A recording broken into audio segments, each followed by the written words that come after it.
Foundations of Faith라는 이름을 사용하기로 했습니다. 근데 이 이름은 사실 많이 쓰고 있는 이름이고요. 우리가 처음에 사용했던 그 성경 공부 교재 제목이 뭔지는 아시죠? 그죠? First Principle. 사실 같은 맥락이에요. First Principle. 그 단어는 원래 어디서 왔냐면 김메키니 만든 건 아니고요. 차용을 한 건데 오리게네스라는 그 유명한 저렇게 생겼다고 추정이 되시는 분인데 AD 220년 정도에 알렉산드리아에서 활동했던 기독교 최초의 교부 조직 신학자라고 평가를 받는 분입니다. 그래서 이분이 쓴 논문이 있어요. 아직도 지금 다 남아 있는. 거기에 보면 이제 On First Principles라고 돼 있어요.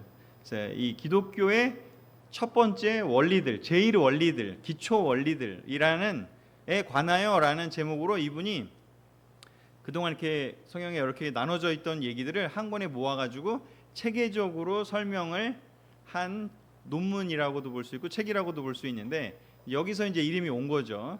그래서 우리가 이 이름을 사용해서 우리가 믿는 그 신앙의 제일 원리, 기초 원리가 뭐냐라고 했을 때 그것을 설명하는 단어가 이제 first principle이 되는 거죠. 그래서 이런 말을 썼었는데 사실 이제 그 아까 제가 보여드린 것처럼 fundamental doctrine이라는 차원에서는 이제 foundations of your faith, of our faith, 우리의 믿음의 foundation, 근본, 기본이라는 차원에서 first principle랑 같은 맥락의 말입니다. 그래서 이 말을 그래도 새롭게 개정하니까 이 이름도 좀 바꾸자.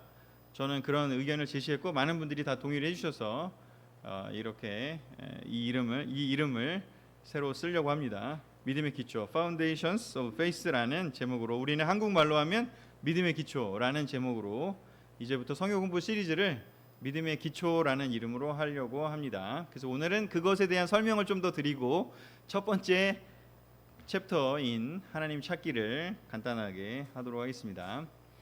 여러분들은 이미 다 공부하신 내용들이라고 생각이 되기 때문에 티처, 가르치는 입장에서 어떻게 여러분들이 가르칠까를 고민하면서 이렇게 생각하시면서 이 이야기를 같이 나눴으면 좋겠습니다. 자, 그래서 아까 제가 설명드렸다시피 여러 교회의 ICOC 교회들이 원래는 그 First Principle 1993년 버전 하나만 다 같이 썼었다가 2003년, 2002년부터 2003년, 4년, 5년 정도까지의 그런 크라이시스를 겪으면서 많은 교회들이 성경부 교재를 저기 위에서 두 번째 보이는 저 버전 말고 각자 자기들 지역에 맞게 그리고 각 교회의 필요에 맞게 조금 수정을 하는 일들이 계속 있었습니다. 대표적으로 우리 교회의 시작인 보스턴 무브먼트라고도 불리잖아요. 그래서 보스턴 교회도 성경부 시리즈를 개편을 했고요.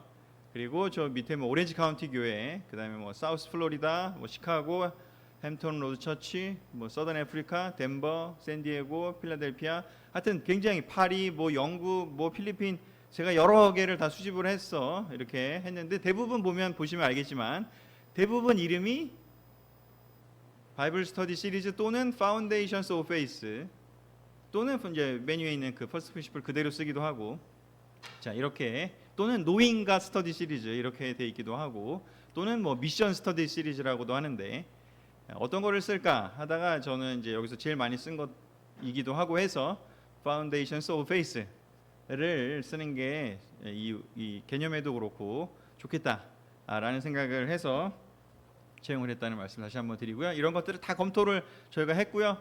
그 중에서 이제 보스턴 교회가 했던 것들이 굉장히 적절하게 많은 변화를 잘 표현해주고 있다라는 생각이 들어서 저희가 기본적으로는 보스턴 그리스도의 교회의 성경부 시리즈를 참조해서 이번에 믿음의 기초를 만들기로 했고요. 메인 성경부는 그리고 나머지 필요한 보충 자료라든가 그런 것들은 아까 설명드렸다시피 각 지역마다 나라마다 그 사회 환경에마다 필요에 맞게 추가하기로 하는 것이 전 세계적으로 다 그렇게 좀 하고 있고요. 그래서 저희도 이 한국 상황에 맞게 보충 자료들을 지금까지 피드백을 받은 자료들이 만들어진 거고요. 그 다음에 앞으로도 필요하다면 여러분들이 혹시 더 의견을 내주신다면 이 시리즈를 해 나가면서 한다면 추가로 반영을 할 수도 있습니다. 그래서 이거를 한 달, 두 달 앞으로 하겠지만 하면서 혹시라도 의견이 있으시면 더 내주시면 좋을 것 같습니다. 있으시다면.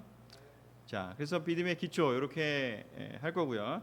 자, 이번에 컨셉의 핵심 컨셉 중에 하나는 저는 베드로전서 3장 15절과 16절을 같이 기억을 했으면 좋겠습니다. 같이 한번 읽어보겠습니다.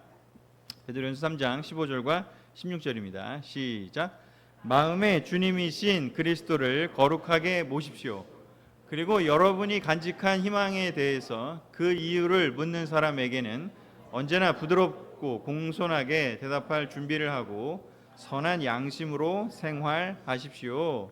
아멘.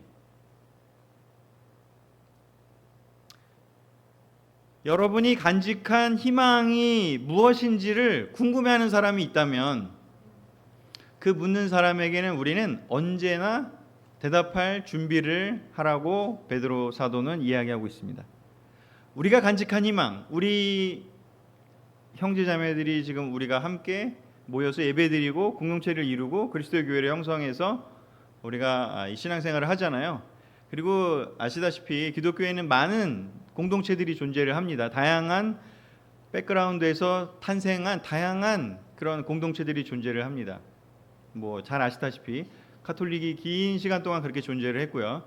또 칼뱅이라고 하는 스위스 제네바 시에서 그 시를 하나님의 나라로 하나님의 교회 차원을 아예 그냥 시를 통째로 영적으로 그 카톨릭 바티칸이 그랬던 것처럼 그 제네바 시를 성경적으로 인도하고 싶었을 때 만드는 그 탄생한 그 교회가 장로교입니다.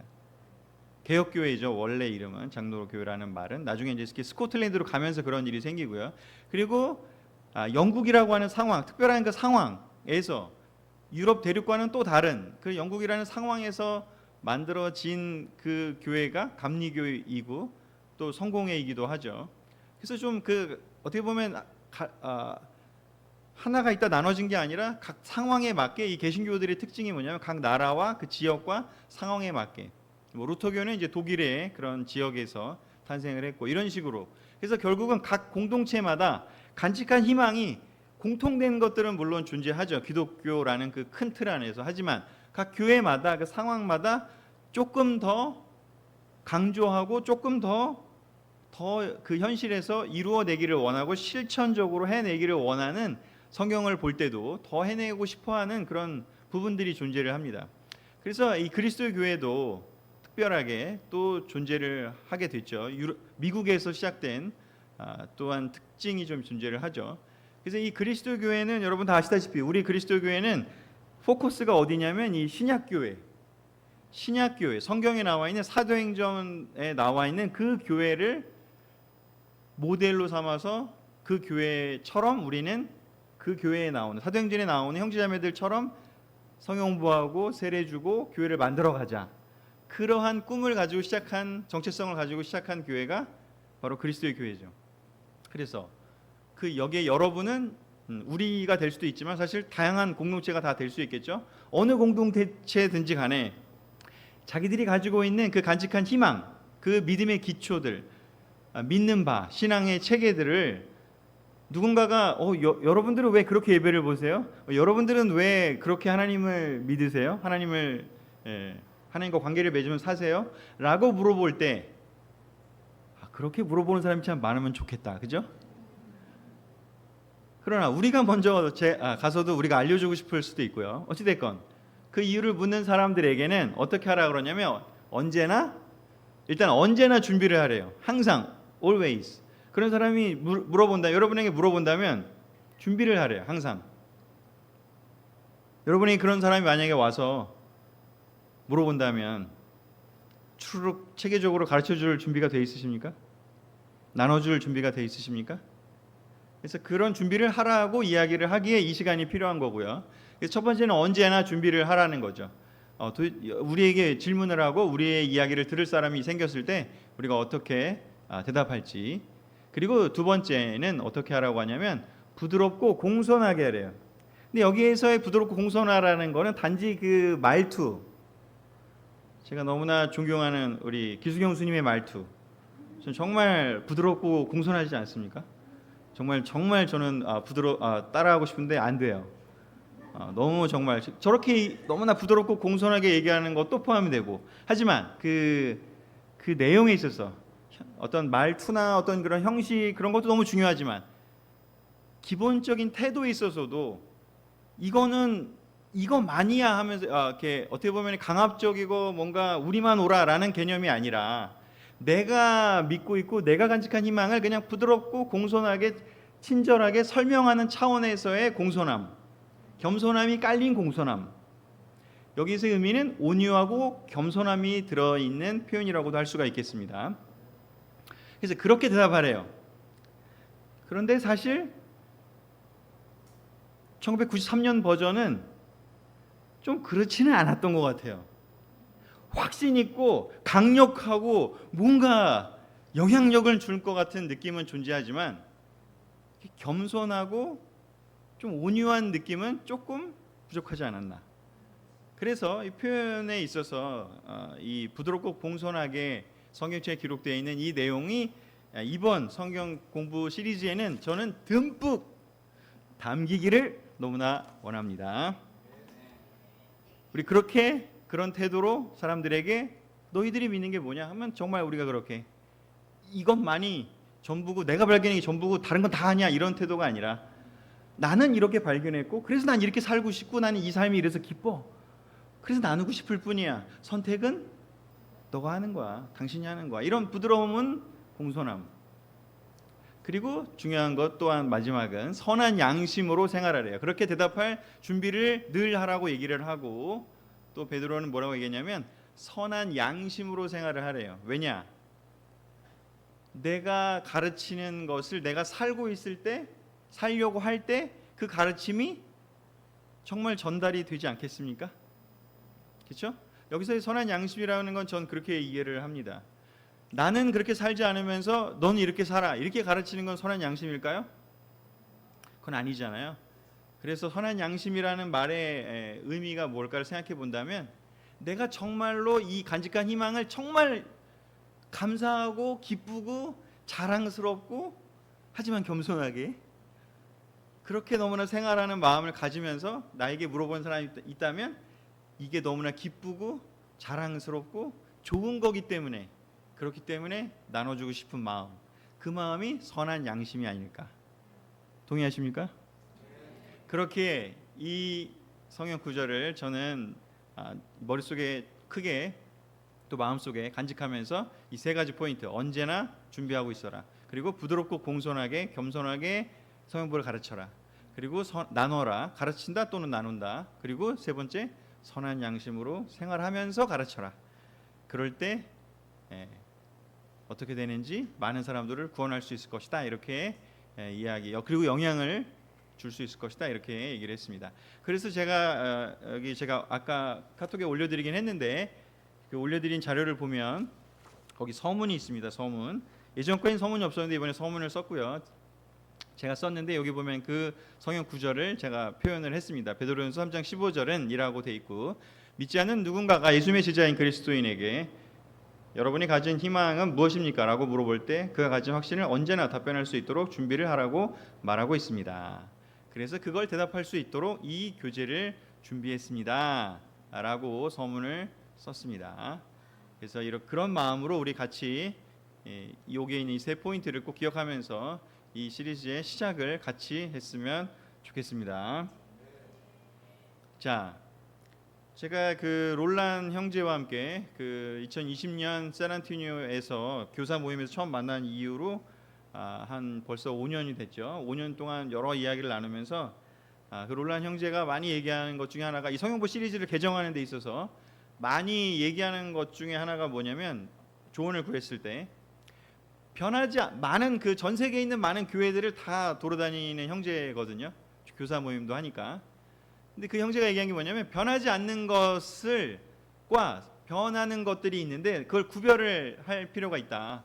사람들이 이렇게 교회가 변했다라고 얘기를 할 때 변하지 않는 것도 변하게 만들면 안 된다라는 거를 사람들에게 이렇게 이야기해야 된다라는 이야기를 참 여러 번 제가 그 형제로부터 들었습니다.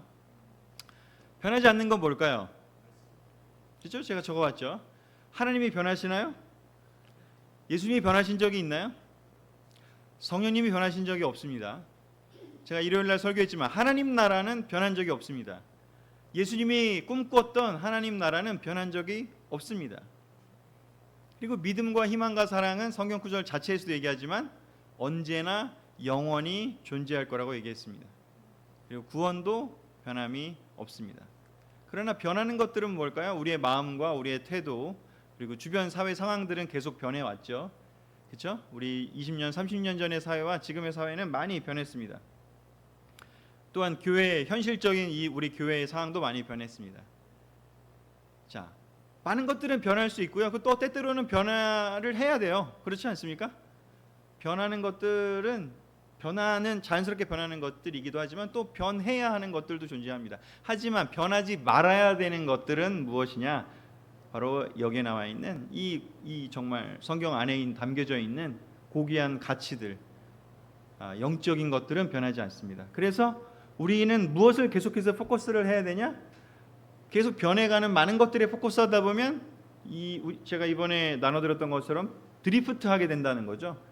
그래서 드리프트 할 게 아니라 우리는 시프트, 어디로 시프트를 해야 되냐면 계속 끊임없이 변하지 않는 것들에 관심을 두고 포커스를 두어야 합니다. 그것들이 담겨져 있는 게 바로 무엇인지 성경 공부 시리즈인 것이죠. 성경 공부 시리즈는 사실 예전의 것도 변하지 않는 것이었고요. 그 자체가 문제가 있지는 않았어요. 왜냐하면 성경 구절 들어가 있는 게 뭐가 문제예요. 근데 그거를 어떻게 전하느냐 하는 우리의 마음과 태도는 굉장히 중요하다. 그렇죠? 그래서 그러한 관점에서 다시 한번 이 성경 공부 시리즈를 제가 아까 보여드렸던 그 부분을 조금 더 제가 설명을 드린 거고요. 자, 그 다음에 히브리서 6장 1절과 3절을 또 한번 읽어보도록 하겠습니다. 시작. 그러므로 그리스도에 대한 초보적인 교훈에서 떠납시다. 신앙과 안수와 죽은 자의 부활과 영원한 심판에 관한 교훈의 기초를 다시 닦지 말고 성숙한 대로 나아갑시다. 하나님께서 허락하시면 우리는 계속 성장할 수 있습니다. 아멘. 초보적인 교훈이라는 말을 처음 쓴 성경 구절 자체입니다. 어떻게 보면 first principle라는 말이 오리겐이 썼다고 하지만 어떤 면에서는 히브리서에 먼저 등장을 합니다. 그리스도에 대한 초보적인 교훈에서 떠나재요. 이 떠나자는 말은 버리자는 게 아니잖아요. 그렇죠? 이거는 탄탄히 이미 해놓고 그 다음 단계를 가자라고 얘기를 하면서 초보적인 교훈에 해당되는 내용이 뭐냐면 죽음에 이르게 하는 행위가 뭐냐? 죄겠죠. 그리고 그걸 회개하는 일이 필요하다. 회개라는 또 챕터가 들어가 있고요. 또 하나님을 믿는 신앙이 무엇인지에 대한 이야기가 들어가 있고요. 하나님을 믿는 신앙이 뭐냐? 거기 안에는 삼위일체 하나님에 대한 내용도 들어가겠죠. 예수님과 성령님에 대한 이야기도 들어가 있을 것이고요. 신앙이란 게 뭘까? 페이스가 뭘까? 그것은 은혜에 기반한 것이라는 것 또한 들어가 있을 겁니다. 그리고 세례가 포함이 됩니다. 세례 굉장히 중요한 이야기고요. 신약 성경에 세례는 변한 적이 한 번도 없습니다. 물론 이제 그 이후에 200년, 300년, 400년 지나면서 좀 변화가 일어났고 그게 지금 내 영향을 주지만 아까도 얘기했지만 우리 그리스도 교회는 그 처음 성경에 나오는 그 신약 교회가 했던 거를 다시 하고자 생겨난 교회라는 정체성, 그러게 거기에 맞게 우리는 세례를 성경에 등장하는 모양과 또한 내용과 거기에 해당되는 그런 믿음을 기반으로 세례를 가르쳐야 되는 거고요. 나눠야 되는 거고요. 그리고 안수와 죽은 자의 부활과 우리 부활에 대한 이야기 너무 중요하고 또 영원한 심판에 관한 교훈의 기초를 다시 닦지 말고 성숙한 대로 나아갑시다. 그래서 여기서 얘기하는 것들은 기초적인 교훈을 탄탄히 하고 그 다음 단계로 또 나아가라. 달리 말하면 퍼스트 프린시플을 충분히 제대로 탄탄하게 한 후에는 어디로 가라? 세컨드 프린시플, 서드 프린시플, 포스 프린시플. 사실은 더 많은 것들은 그 다음에 갈 때 기초가 튼튼하면 위로 무궁무진하게 올라갈 수 있지 않겠습니까? 하지만 기초가 약하면요, 건물 지을 때 기초를 안 하고 그냥 세우면요 한 2, 3층밖에 못 올릴걸요? 제가 건물 지어보진 않아서 모르겠지만 근데 기초를 파면 지하를 1층을 파면 또 얼마큼까지, 2층까지 파면 또 얼마까지, 더 깊이 파면 아마 저기 있는 롯데타워는 엄청 더 밑에 깊게 팠을 겁니다. 이게 기초가 탄탄하면 그 위에 있는 그 많은 다른 영역들이 흔들리지 않고 살아갈 수 있을 겁니다.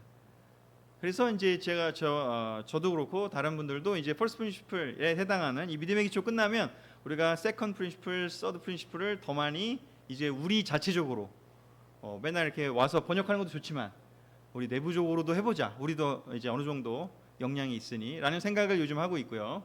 자, 그래서 기초를 탄탄히 하고 더 나아갑시다 해서 우리 모두는 특히 그리스도교의 또 특징 중에 하나는 뭐냐면 전인만, 목회자만 성령부 가르치지 않잖아요. 모두가 다 전인민의 간부와 뭐 그런 거 우리 그죠? 옛날에 우리 배웠던 것 같은데, 하여튼 모든 제자의 성령부 인도자화. 우리는 모두가 다 똑같은 마인드로, 전임은 그냥 조금 더 많이, 전체적으로 더 많이 하는 사람이 되는 거고, 그리고 모든 사람이 사실은 같은 기준으로 같이 할 수 있는. 그래서 우리가 추구하는 게 초대교회 제자들이 그랬던 것처럼 그리스도의 정체성을 우리 다시 회복하는 또 그런 시간이 됐으면 좋겠습니다. 목차가 이렇게 해서 아마 보시면 조금 더 생긴 게 있고요. 그 다음에 순서가 바뀐 것들이 있고 예전의 거에 비하면 그래서 조금 챕터가 늘어나서 12개 챕터가 있습니다. 차근차근 하나씩 해나갈 예정이고요. 그 다음에 이 보충 자료는 이제 우리나라의 필요에 따라서 이렇게 추가적으로 넣은 부분입니다. 그래서 뭐 영피 캠퍼스에서는 성경의 신뢰성에 대해서 좀 알려주세요 라고 해서 제가 그걸 집어넣었고요. 그리고 예수님의 실존 증거도 알려주세요 라고 뭐 부산교회에서도 얘기를 한 적이 있었고, 그리고 성품의 경우는 예전의 건데 왜 뺐어요? 그것도 넣어주세요 해서 또 요청이 들어와서 그것도 집어넣었고요. 하지만 조금 리바이즈, 수정이 됐고요. 그리고 부활도 다른 차원에서 예전에 소형부활하는 그 차원이 아니라 좀 다른 차원에서 더 너무 중요한 주제 중에 하나니까 넣어달라. 그리고 예수님의 십자가 처형 보고서도 원래 저는 빼고 싶었는데 그 캠퍼스에서 이거는 캠퍼스 그 당시에 성형부하는 친구들에게 이게 너무 필요하다, 넣어달라. 그리고 예배와 성찬과 헌금과 또한 성화 성숙 제자의 훈련, 제자 훈련이라는 것이 어떠한 맥락에서 지금은 이해를 해야 되느냐라는 질문들이 또 많아서 그 부분을 또 마지막에 집어넣습니다. 자, 그래서 이렇게 하나하나 이 보충 자료까지 제가 상황에 맞게 같이 한번 한두 달 동안에 같이 해보려고 합니다. 자, 그래서 시간이 벌써 9시인데 오늘은 여기까지 그냥 하는 게 나을 수도 있겠다 생각이 들고, 네, 끄덕끄덕이 지금 많아서 네, 너무 좋겠죠? 희망을 너무 막 드리고 싶어서 그 얘기를 많이 하다가 네, 뭐 이거는 뒤에 해도 뭐 큰 지장은 없을 것 같습니다. 그래서 우리 아까 그러면 오늘 핵심은 하여튼 요걸로 하죠. 요거 네, 우리 언제나 대답할 준비를 할 수 있는 우리 마음의 준비, 또 여러분들 실질적인 준비도 하시면서 앞으로 한 2달 정도의 여정, 뭐 2달이 안 될 수도 있고요. 하다가 보면서 정리가 되겠지만 정말 우리가 간직한 희망을 잘 사람들에게 나눌 수 있는 이번 여름, 뜨겁게 여름을 보냈으면 좋겠습니다. 제가 기도하고 오늘은 여기까지 하고 마무리하도록 하겠습니다.